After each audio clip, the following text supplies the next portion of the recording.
ଗୋଟିଏ ଶିଷ୍ୟ ତା ଗୁରୁଜୀ ପାଖକୁ ଗଲା ଏବଂ କହିଲା କି ଗୁରୁଜୀ, ମୋତେ ଗୋଟିଏ ଏମିତି ବିଦ୍ୟା ଦିଅ ଯେମିତି ମୁଁ ଧନୀ ମଣିଷଟିଏ ବନିଯିବି।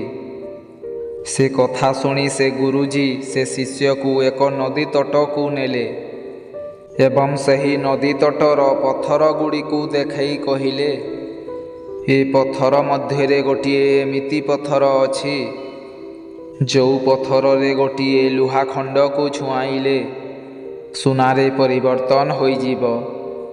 ସେ କଥା ଶୁଣି ସେ ଶିଷ୍ୟ ଗୁରୁକୁ କହିଲା କି ମୁଁ ସେ ପଥରକୁ ଚିହ୍ନିବି କେମିତି? ଗୁରୁଜୀ କହିଲେ, ସେ ପଥର ବାକି ପଥରଠୁ ଅଧିକ ଗରମ ଲାଗୁଥିବ। ଏହା ଶୁଣି ସେ ଶିଷ୍ୟ ପଥର ଖୋଜିବାରେ ଲାଗିଲା। ଗୋଟିଏ ପଥର ହାତରେ ଉଠାଇ ସେ ତାକୁ ନଦୀର ପାଣିରେ ଫିଙ୍ଗିବାକୁ ଲାଗିଲା।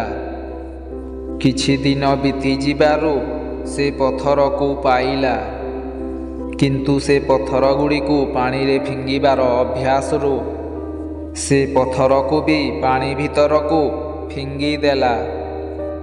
ଏ କାହାଣୀରୁ ଏହା ଶିକ୍ଷା ମିଳେ କି ଆମେ ଆମ ସବୁଦିନକୁ ଇମ୍ପୋର୍ଟାନ୍ସ ଦେବା କଥା।